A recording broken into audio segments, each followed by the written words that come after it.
Bien, así estamos. Entonces, sean todos muy bienvenidos, todos muy bem-vindos.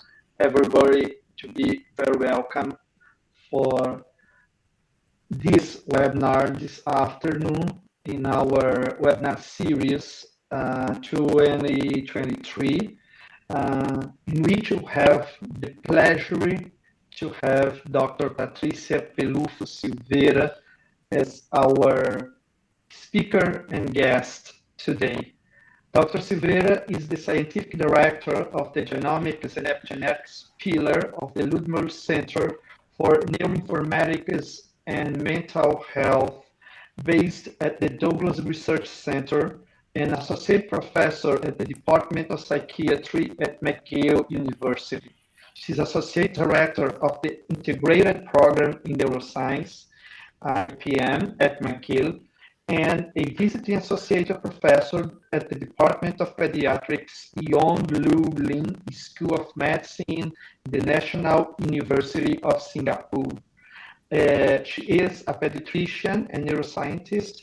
Dr. Silveira's research focuses on how perinatal and early childhood environments interact with individual differences in biological process, shaping and modulating birth. Health gene networks interact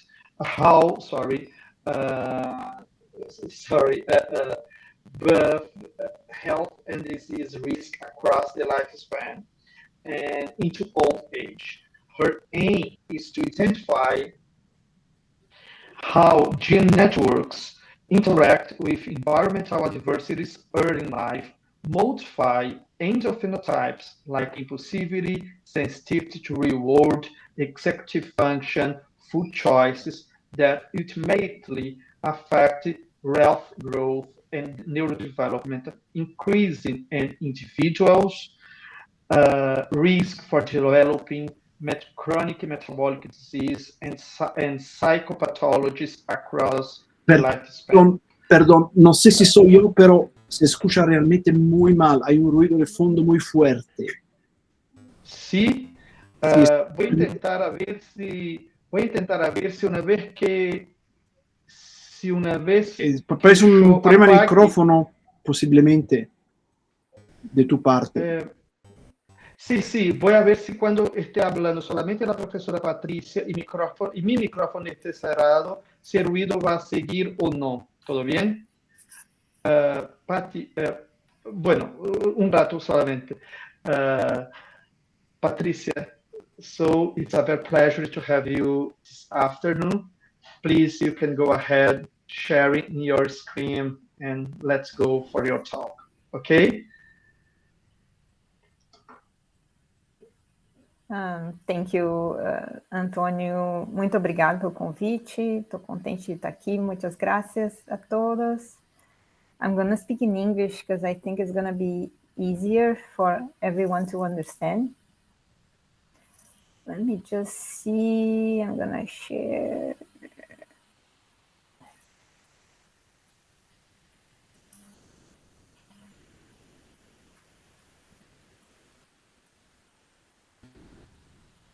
Okay, so you see my slides full screen?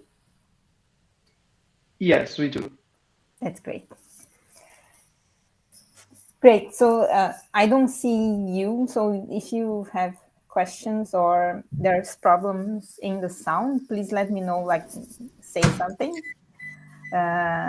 because my screen is blocked now, so I don't see the video anymore.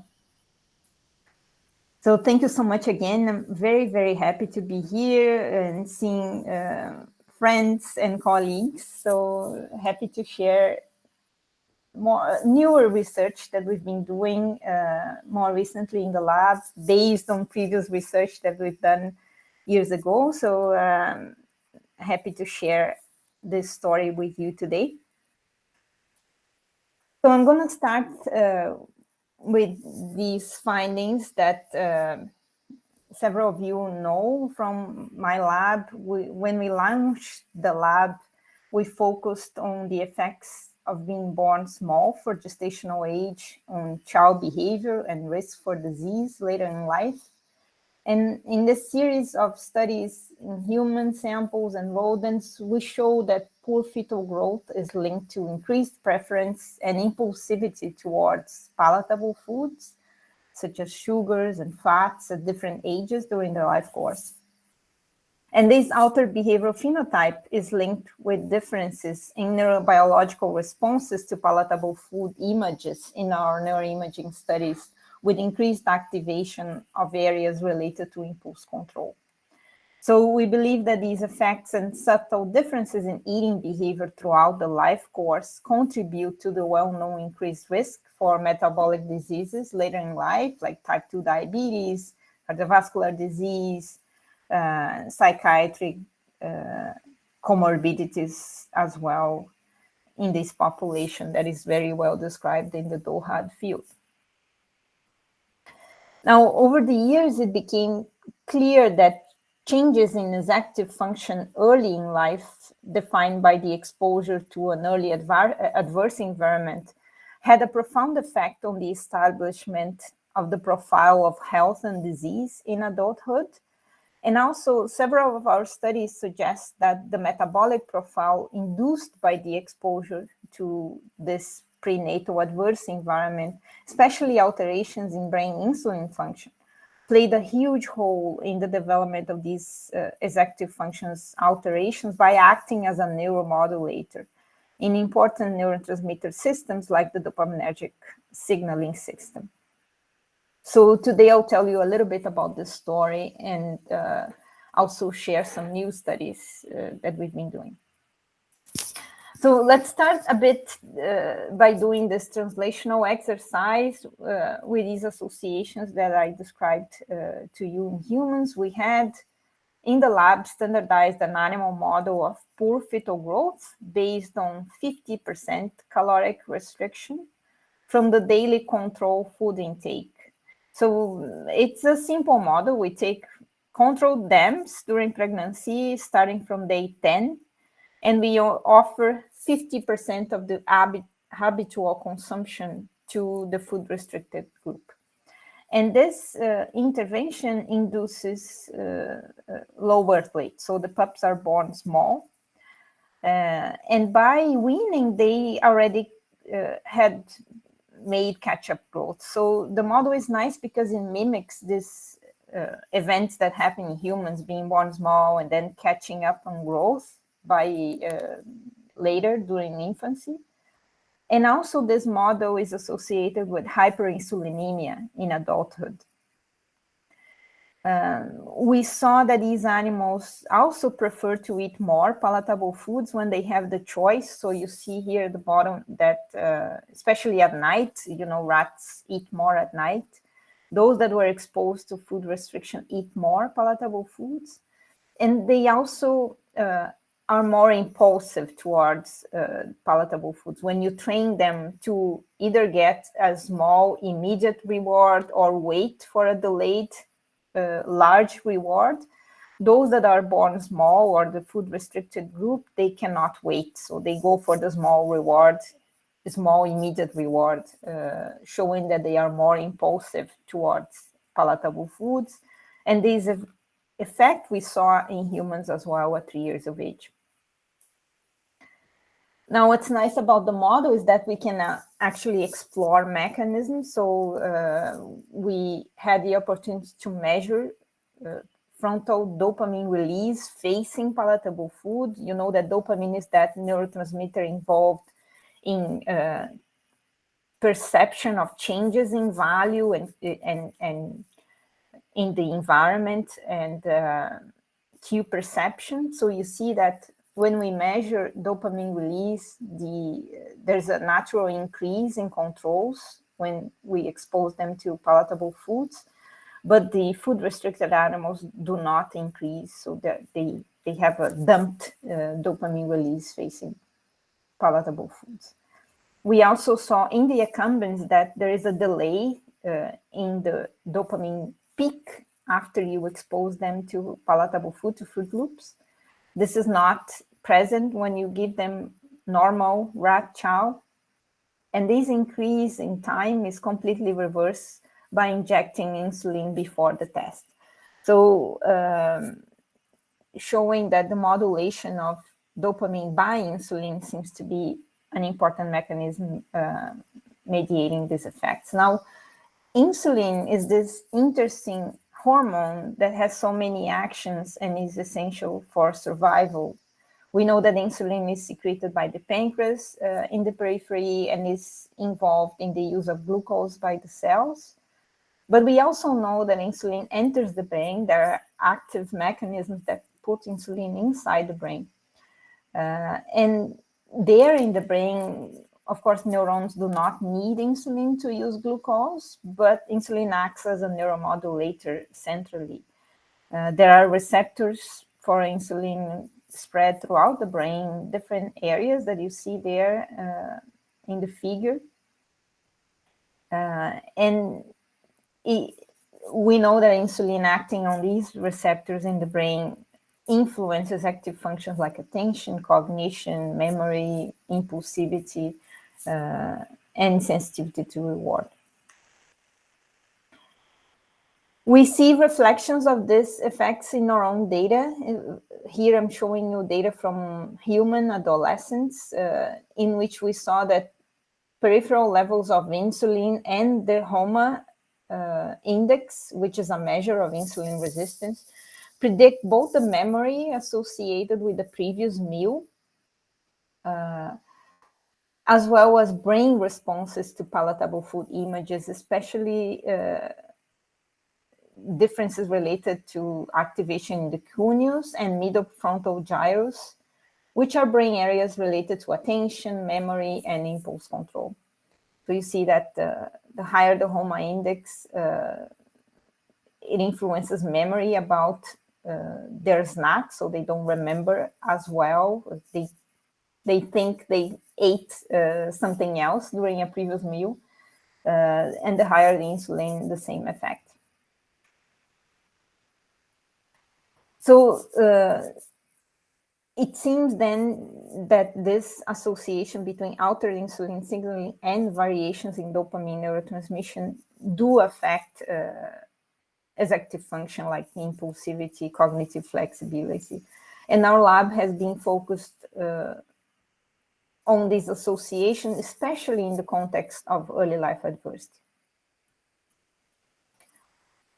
Now, we have seen in humans some indirect association between insulin function and early adversity influencing these behaviors. For example, in this work here, we saw that there was an interaction between being born small and having had, or the degree of catch-up growth on impulsivity in two different cohorts of kids at 5 and 6 years of age. So for kids that were born normal birth weight, the amount or the degree of growth in the first few years of life, there's no association between this degree of growth and impulsivity. But for kids that are born small, you see in this line here, the higher the catch-up growth, the more impulsive they are. So the lower the score here, more impulsive kids are. And the same happens in the other sample. So this is in Canada and this is in Singapore, different samples, but we replicate the findings there. It's important for us to remember that the degree or the intensity of catch-up growth is dependent on insulin. So insulin is a hormone that is necessary for the existence of catch-up growth. So that's why I was telling you that is an indirect measure of insulin action here through differences in catch-up growth in the first few years of life. And we also see enduring effects of being born small for gestational age at the level of the resting state, functional connectivity between regions of the brain that are involved in impulse control and value attribution, like the orbital frontal cortex and the dorsolateral prefrontal cortex and the striatum, We saw this in adolescents and also in kids, in children at 8 to 10 years of age. So these alterations in connectivity during the resting state are associated with alterations in behavior beyond eating more or preferring to eat more palatable foods. Adolescents, when given a voucher or a small amount of money to spend to buy a snack in a cafeteria, they have a very peculiar behavior using this money, this value that was given to them. So, and I can tell you what happens. So they don't use the entire money that it was given to them. So we give them the same amount of money for all the participants, but individuals that are born small, they don't use the entire money. The agreement there is that they have to give it back to us if there was anything left, any change left. And the money that we received back was larger, the amount of money for those that were born small. So it seems to us that the processing of this information about receiving a value or value attribution is a bit different for those that were born small. Now imagine that we are trying to study how insulin, especially brain insulin, or how insulin acts in the brain and modulates behavior. And in humans, very difficult to do this, right? We need the animal model to help us do these measures and help us get closer to the mechanism. But in children, we have been using other tools to help us get closer to this answer. And one of these tools is functional genomics. So we have been using genetics and epigenetics to help us get closer to individual variations in function or in expression of certain genes in certain tissues. So I'm going to show you a bit of this work now. So the first work I'm going to show you is starting from peripheral level. So in this work here, we're trying to capture individual variations in peripheral insulin levels in children. And you know that we can use the genetic background to infer risk for a certain condition or trait from a genome-wide association study. You remember that GWAS are the entire genome is evaluated, and you have the genetic variants that exist in the entire genome. And a GWAS will associate each one of these variants, so each single nucleotide polymorphism, each SNP, to an outcome. And this way, you know how much each variant of the genome is associated in terms of significance and in strength, so the beta of the association, right? So there is this adult fasting insulin GWAS that was done exactly that. So in this cohort, they took every single SNP from the genome and associated with fasting insulin levels. And we can use this information and calculate a score in our own sample using the genotype information from our children, right? So if the GWAS told you, okay, this SNP is associated to this degree, I'll go to my sample and I can investigate the same SNP. And we do this for hundreds, thousands of SNPs, and then we can put them together in a score, which is called a polygenic score. So that's the regular way where we calculate polygenic scores. You have a GWAS that is published. You use this information from the literature. And if you have the genotype in your own sample, you can calculate polygenic scores based on that GWAS that is published. And so that your children from your samples will have a score that reflects variations in high fasting insulin risk. So that's what we plan to do here. But the problem is that we want to work with children, and this GWAS is done in adults. So what we've done in this work was to filter or refine the polygenic score so that we could adapt a GWAS that was done in adults to be used in children.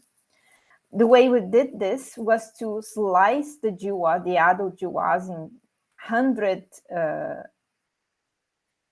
pieces, 100 slices.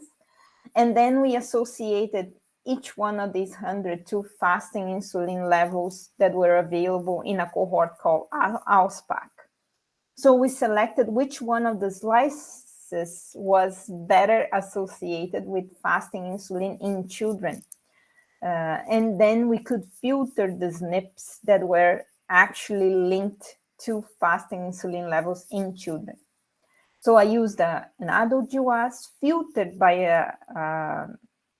a direct association between the polygenic score and insulin in children, and then applied it to another cohort of children. So the filter or the refined polygenic score for children in our own sample there. So the model that we have here is the polygenic score, the refined polygenic score reflecting fasting insulin, high fasting insulin risk. We have a metric of postnatal adversity that we included other variables beyond being born small that reflect more aspects of the environment of that child, for example, family function, socioeconomic status, or other variables that reflect adversity. And we measured the impulsivity. So you know where I'm coming from now. I'm coming from our studies in animals there. I want to see if variations, individual variations in insulin or risk for high fasting insulin will interact with adversity and predicting impulsivity in kids. And that's exactly what we see. So you see in the x-axis is adversity. The higher the score, the more stress or the more adversity here, including being born small. And here is the impulsivity metric. That is, the lower the score, the more impulsive the child is.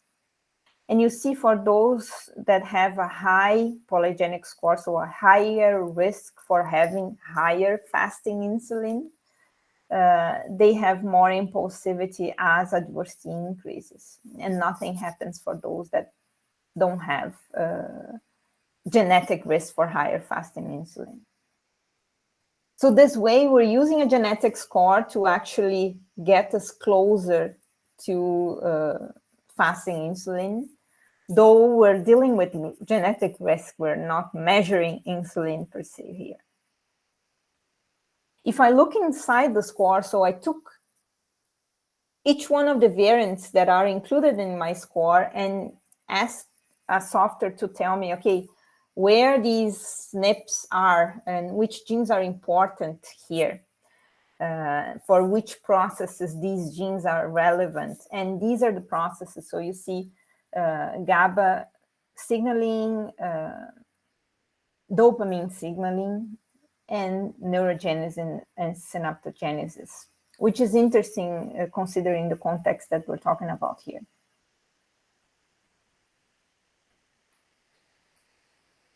Now, nice. We were able to see that genetic score that reflects risk for higher fasting insulin in the periphery predicts impulsivity in kids, especially those that were exposed to postnatal adversity. But what about the brain, right? We spoke about insulin acting in the brain, having receptors throughout the brain and acting as a neuromodulator of these neurotransmitter systems. How can we model this? How can we measure individual variations in the function of insulin in the brain specifically, right?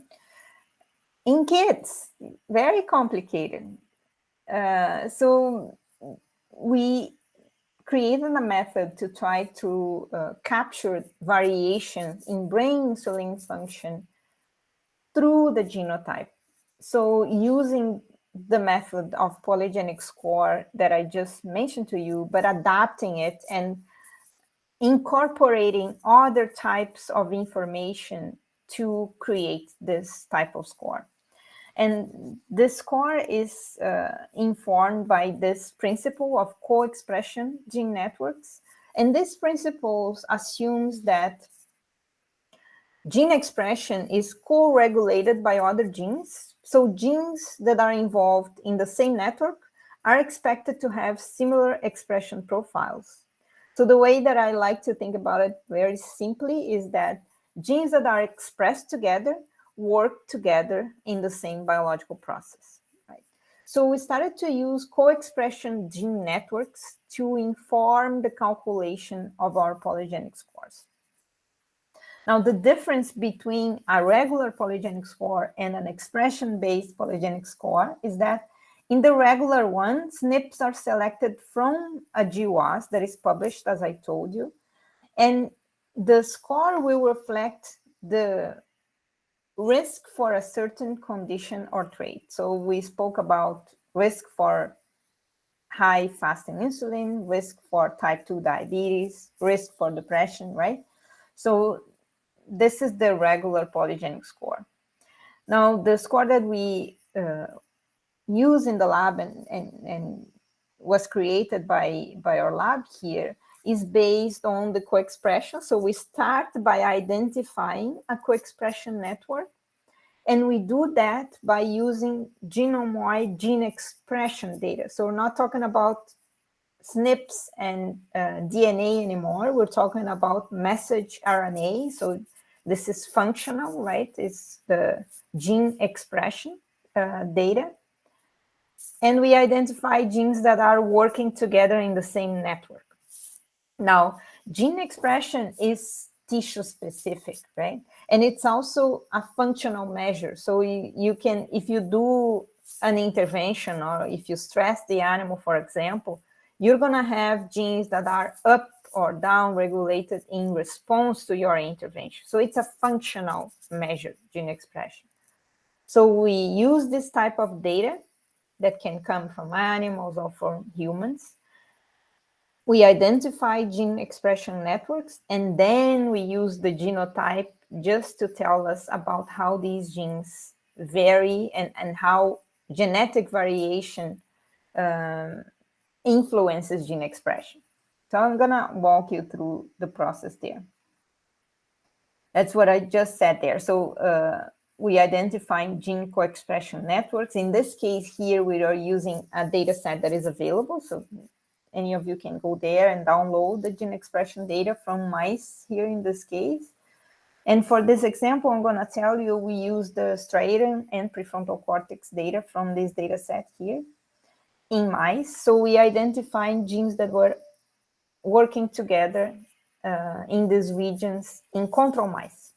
Then we filtered this gene list by those that exist in humans, and especially those that are more expressed during childhood, because we're trying to model childhood effects here. Then after we have the network there, we select all the SNPs that exist on these genes and weight them by a external GWAS. Then it becomes a polygenic score. What makes it different from the regular score is this part, is where we use the gene network to inform the calculation of the score instead of using a GWAS to inform the calculation of the score. And when we do that and map the genes that were selected to work on this gene network for the insulin receptor in the mesocortical limbic system, that's what we see. The genes are well connected, they form a network. And if I do a regular polygenic score, that's what you see. They really don't connect to each other, so they don't form a network naturally. So we like to think that variations, genetic variations in genes that are part of this network reflect individual differences in the expression of these genes, specifically in these brain areas. We see that variations in the score, so the lower the score, more impulsivity we see in boys, specifically at 5 years of age. There's no effect in females. So as we predicted, variations in the function or in the expression of the gene network associated with the insulin receptor, specifically in the mesocortical limbic system, predict impulsivity in this task at 5 years of age. What happens later in life? Does it predict disease later in life? This is part of what we want to study in DOHaD, right? You see something that happens early, see small alterations in behavior during the life course, but we want to understand if it predicts disease later in life. And indeed, we see the same interaction. So for males specifically, the lower the score, the higher the probability of number of addictions. So, for example, smoking plus alcohol plus other drugs. And for alcohol specifically, so impulsivity in childhood, or the score that is linked to impulsivity in childhood is also linked to more addiction in adulthood. And we know there's a clear link between impulsivity early and addiction later in life in the literature. So it seems that the score is capturing that. Now, I told you that the score is tissue specific, and I'm not going to go into the details of other areas here, but we did calculate the same insulin receptor gene co-expression score based on the hippocampus. The hippocampus is one of the brain regions where there is the largest expression of insulin receptors in the brain, and there is evidence that insulin acting on the hippocampus is associated with cognition and memory. And you know that the Alzheimer's disease is often called type 3 diabetes because of these important participation of insulin in these processes. So our hippocampal expression-based polygenic score for the insulin receptor does not predict impulsivity, but it predicts cognition in children, and it also predicts Alzheimer in a sample, large sample of cases and controls for Alzheimer's. So this is well aligned with the function of insulin in the hippocampus. So we were very enthusiastic to see that our expression-based polygenic score was able to predict Alzheimer, only the one that is based on the hippocampus, not the one that is based on other areas. So it's really brain region specific. The networks are very different, by the way, the two networks. Now, other people have used the score and saw that it is associated, or it predicts depressive symptoms also in later in life. So it interacts with stress during adult life and predicts depressive symptoms, which is also aligned with the function of insulin, or aligned with the comorbidity between type 2 diabetes and depression and mood disorders that we know so well. And more recently, one of our postdocs that is here, Angela, I saw her here, she's investigating the role of this expression-based polygenic score for the insulin receptor in the mesocortical limbic system, interacting with early adversity and predicting body composition. And she saw interesting associations between adversity and the score in visceral adipose tissue volume and the probability of having overweight in adolescents. So this is in adults. You see that those with a high EPRS have a higher risk for, or have a higher volume of visceral adiposity, especially when exposed to adversity. So in this case, the score, the more negative score is more adverse. And the same group here in a cohort of adolescents, when exposed to adversity, have a higher probability of overweight. So it's a score that is based on specific brain regions, but it also predicts disease, like metabolic disease, especially in interaction with adversity, as you see here. Now I'm going to show you the last part of the talk, and we're going to go back to the animal model here, and we want to capture now the molecular signature associated with early adversity and brain response to insulin. And for that, we used our animal model that I explained in the beginning, but now, before collecting the tissue, we injected the animals either with saline or insulin 30 minutes before collecting the tissue. And what our postdoc did here was a weighted gene co-expression analysis, which is a more elaborate way to identify a gene co-expression network. So she found a network that is associated both with the exposure to adversity, both with the food restriction and with the response to insulin. So in the same group of genes, or in the same network, you have genes that respond to both being born small and to the injection of insulin. That's exactly what we want, right? To have both responses in the same network. And then we calculated the polygenic score from this network, exactly the way I showed you before, and tested interactions between, or tested the effect of this gene network on a profile that involves different symptoms in adolescents. So we're talking about comorbidity between psychiatry disease and metabolic disease. In adolescents, these diseases are not established yet. So what we did was to separate the adolescents according to different variables that define risk for comorbidity. For example, behavioral difficulties, depression score, anxiety score, and metabolic outcomes too, like the HOMA and waist circumference. And we see that some adolescents have a higher risk, some adolescents have a lower risk, and that's going to be the outcome in this analysis. So you see that our polygenic score predicts the risk for comorbidity here. The lower the score, the higher the risk, and that's the network of the score. And the same outcome is not predicted by regular polygenic scores for type 2 diabetes or for depression. You don't see any effects, showing that our score that is associated both with adversity and with insulin response predicts risk for comorbidity in adolescents before any other score can predict it.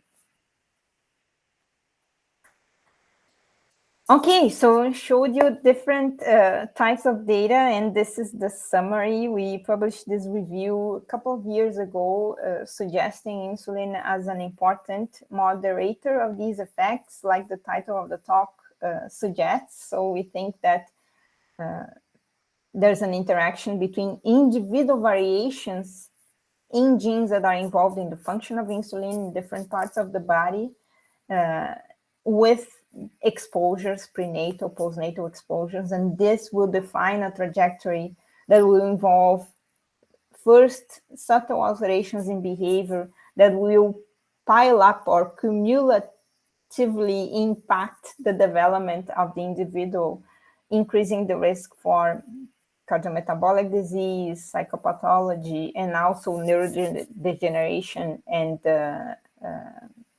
precocious or earlier aging in these individuals.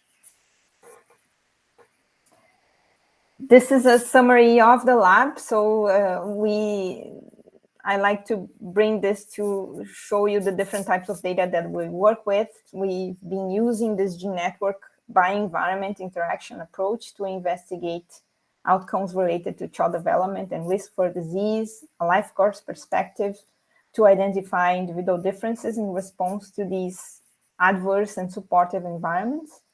And we do that by using different models, animal models, clinical, observational data, different types of data modalities, gene expression, genotype, neuroimaging, and behavior and biomarkers.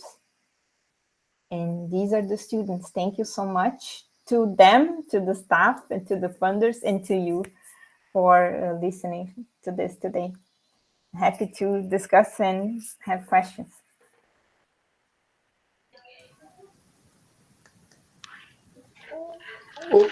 Opa, ok, Paty.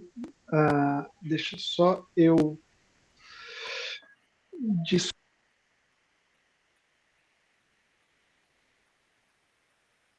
We don't hear you anymore. Não te ouvindo, Antônio.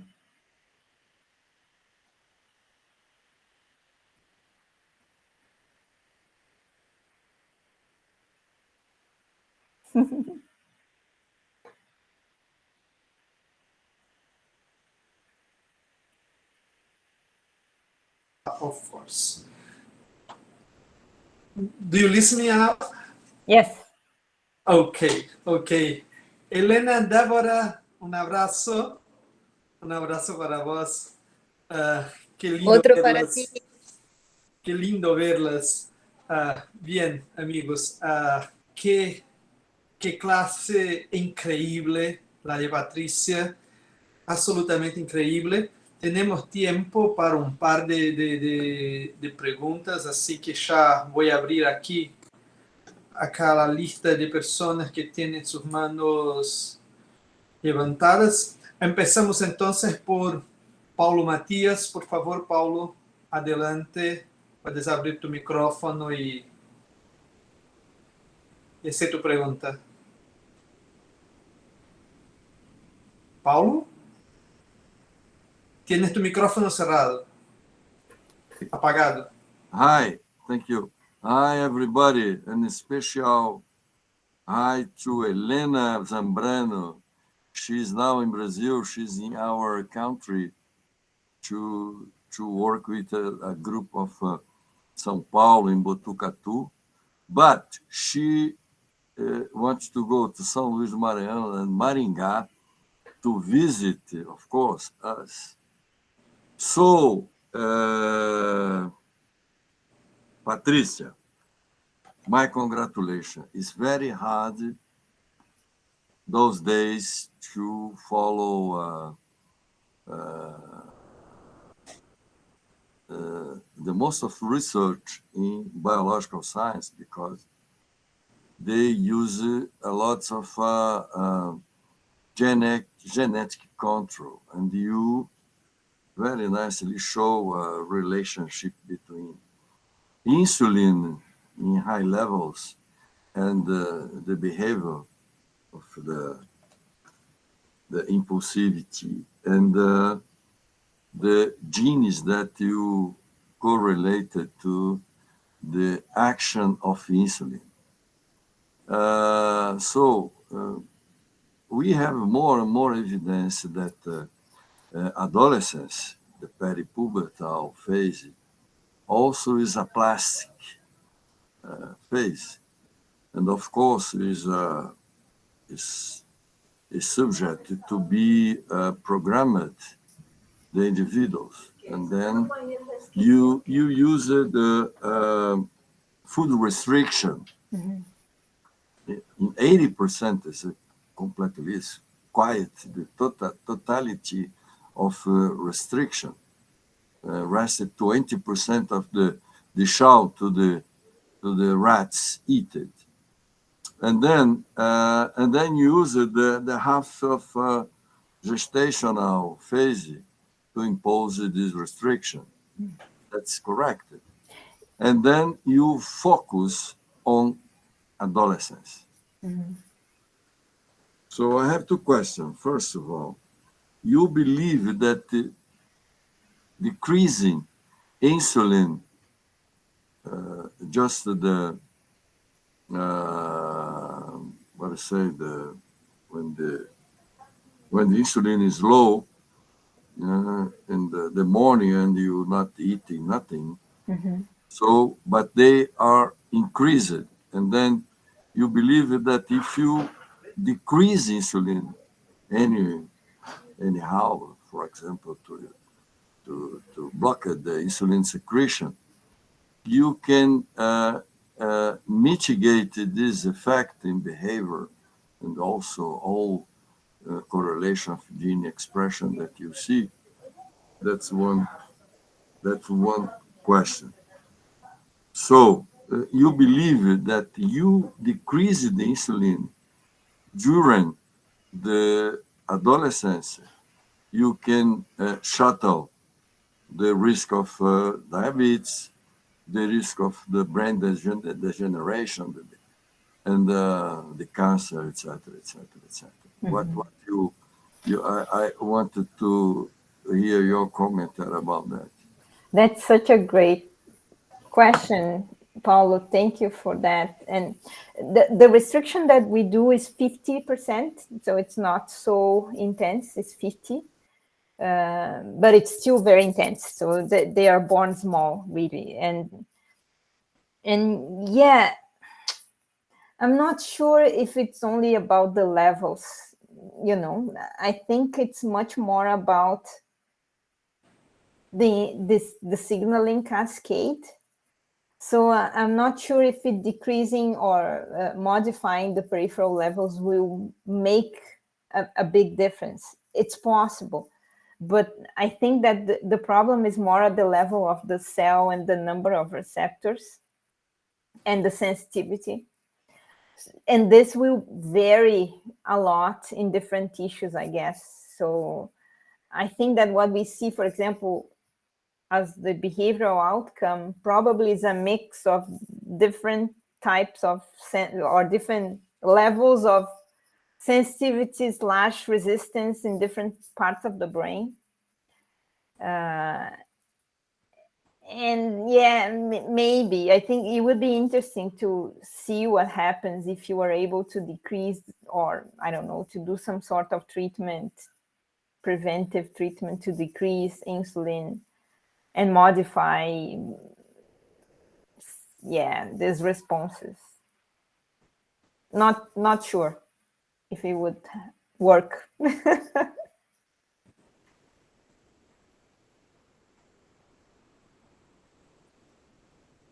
Thank you, Patricia. Thank you, Paulo.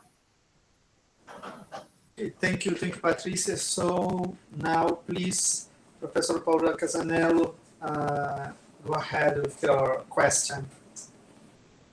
Hey, Patty. Nice to see you. Nice to see you too, Paula. I was wondering while I was listening,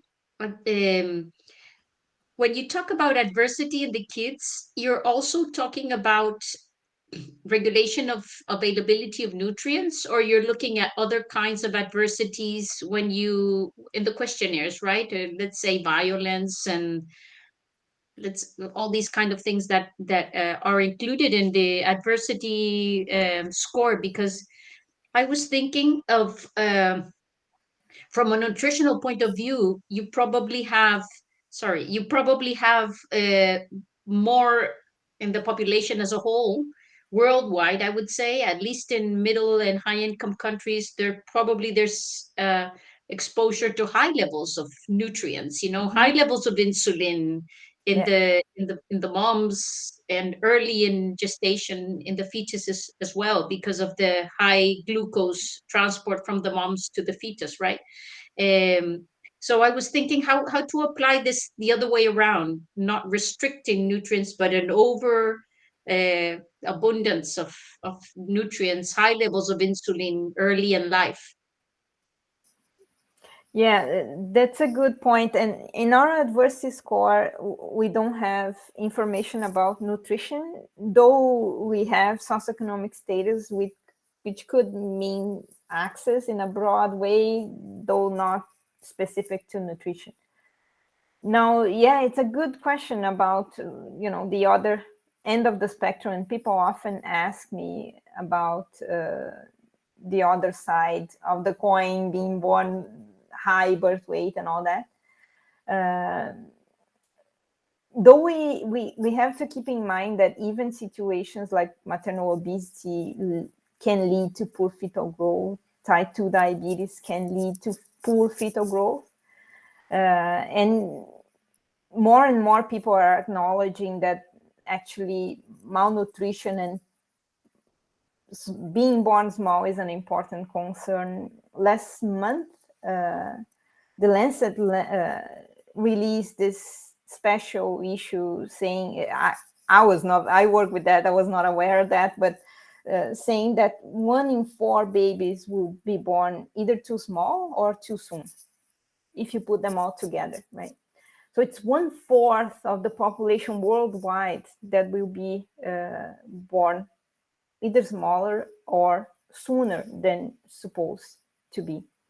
And imagine the Lancet is suggesting that, or proposing that we, consider this vulnerability as something very, very important to take into account, not only because of the increased mortality and morbidity that happens in the neonatal period, but also the long-term consequences. So I think that especially for these individuals that are born smaller with a smaller pancreas, being put in this environment that you just described with high levels of energy, calories, and lots of poor quality nutrients is especially damaging for them, right? Because then they're going to do a catch-up that is very quick, and the metabolic adaptations will happen very fast, and this will contribute to this increased hyperinsulinemia, increased risk for type 2 diabetes. And I think that that's what keeps the cycle through the generations, right? Because then this little girl, for example, will grow fast, will develop increased adiposity, will develop hyperinsulinemia, and then when she will have her own baby, the altered metabolism will be in place as well. And either the baby is born small, normal, or high birth weight, but the thing is that the altered metabolism continues, right, through the generations. So yeah, it's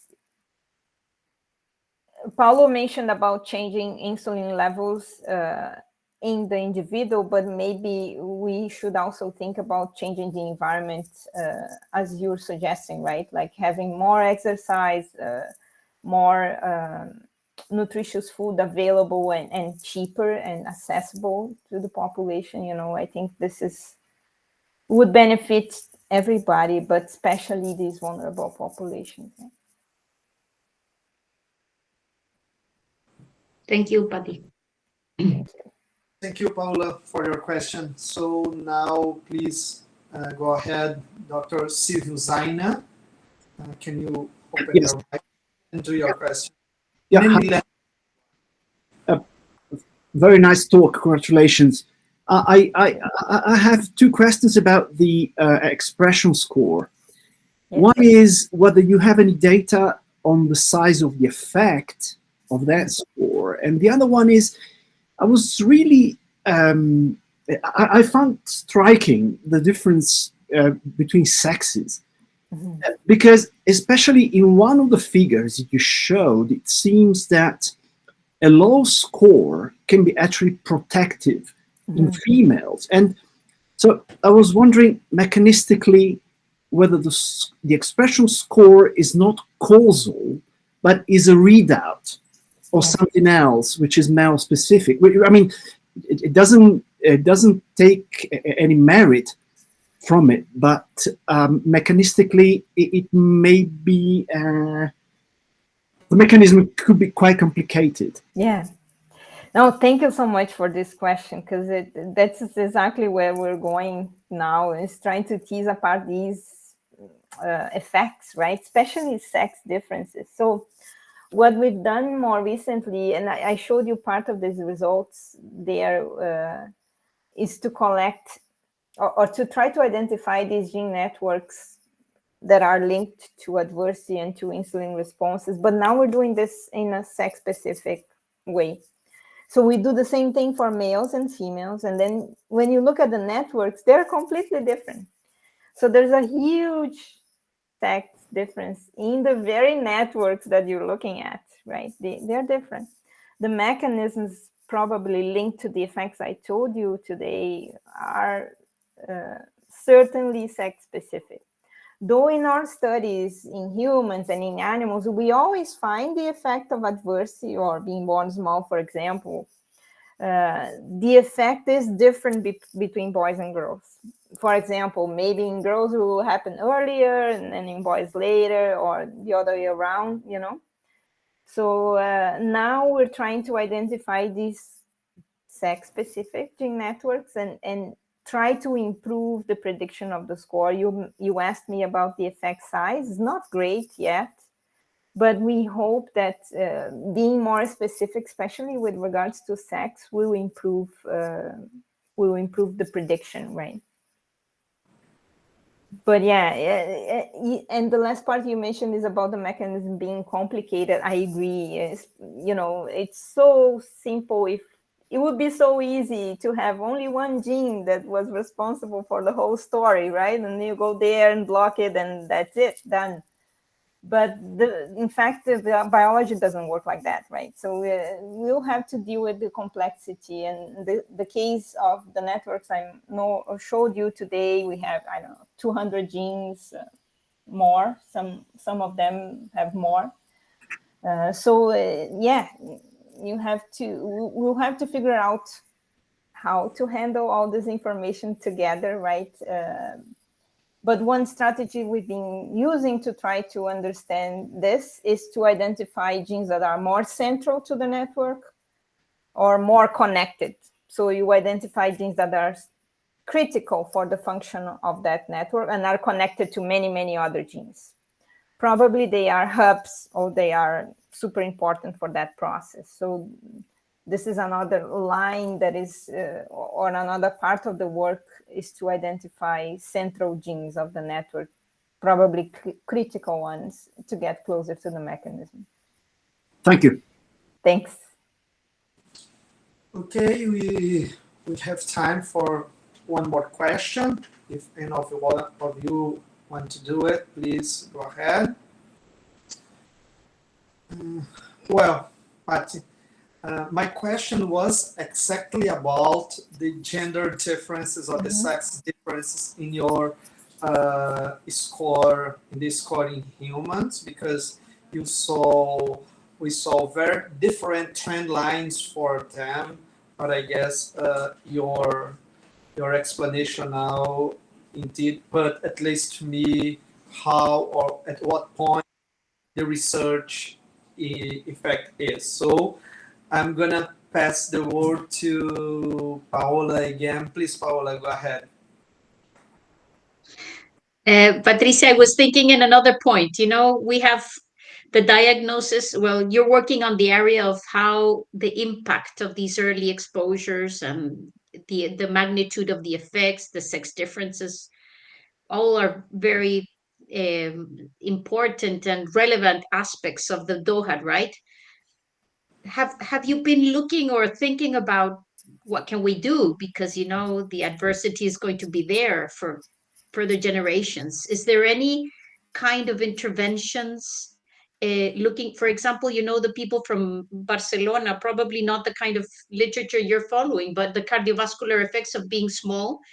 The group in Barcelona is doing interventions with the Mediterranean diet and mindfulness to decrease the levels of adaptations in the cardiovascular system. The cardiovascular system is very much related to what you're saying, very adapted. When they're small for gestational age, they have higher risk of cardiovascular disease, and they've been showing very interesting in the heart, what parts of the heart are remodeled during this IUGR process in utero. And probably the catch-up growth, because they don't see phenotypes difference even in adolescents or young adults. But when you put them on a treadmill to walk or to expose them to a challenge, then you can see differences. If they smoke, if they have obesity and all this, it goes adding up, right, to the risk.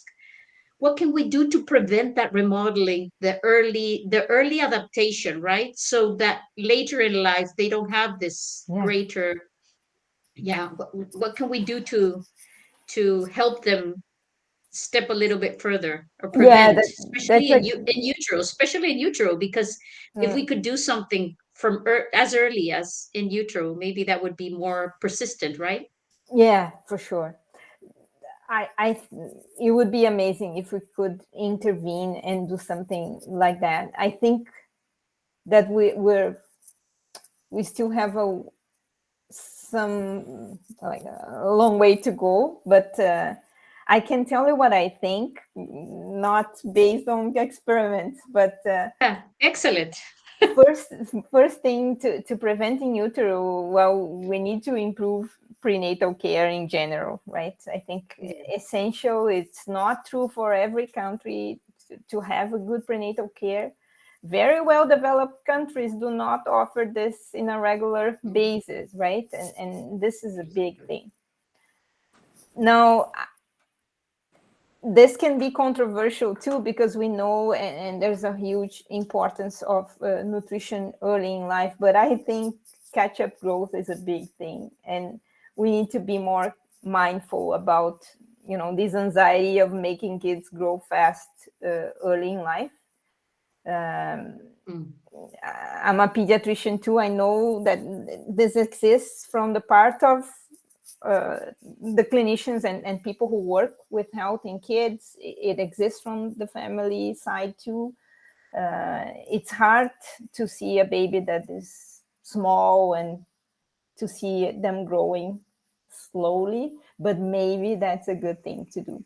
Now, I'm saying maybe because this needs to be tested. And there's beautiful studies from people showing that nutrition in the first 2 years of life, especially for babies born small, is mega important for brain development. So we need to be careful there. But I think that, extremes of catch-up growth, we should be worried about this and mindful about this. Good care in postnatal life, taking good measures, growth charts, and checking and being careful about the overshoot there.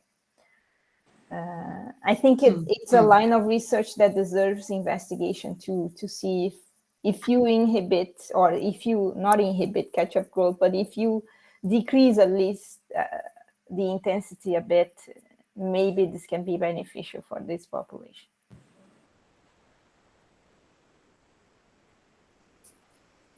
Okay, so Paulo, we have time for a quick question, please. If you can go ahead. Your microphone is closed, Paulo.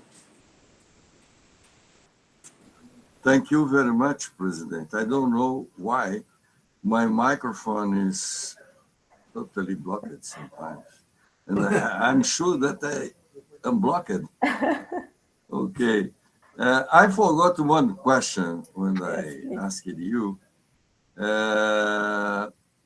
So the importance of adolescence, you can see in our country a huge population that they have not the equilibrated nutrition. It means they eat a lot of sugar and fat. So it's not they are ignorant or they are not study.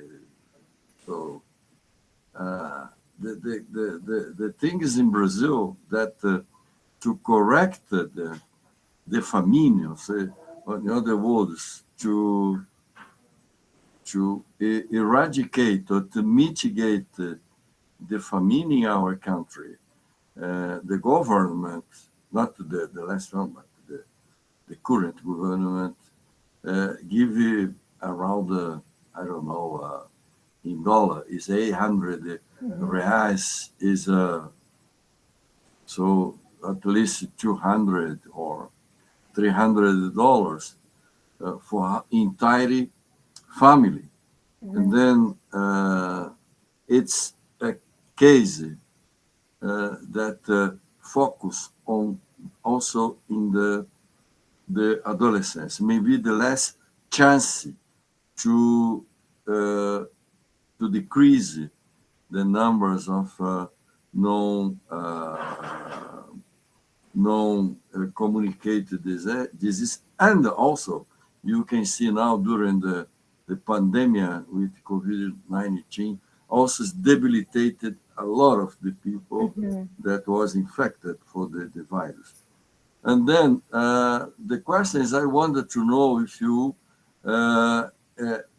agreed, if you give it to this population or in human to have some studies, or in rats or mouse, protein restriction during adolescence. If you measure the behavior or even told the cardiometabolic effects. Yeah, no, you're saying something that is, it happens in Brazil, but it happens everywhere too, right? That in adolescents, they're more sensitive to the environment. They're leaving the house, they're trying to find their friends outside, and then diets can go everywhere.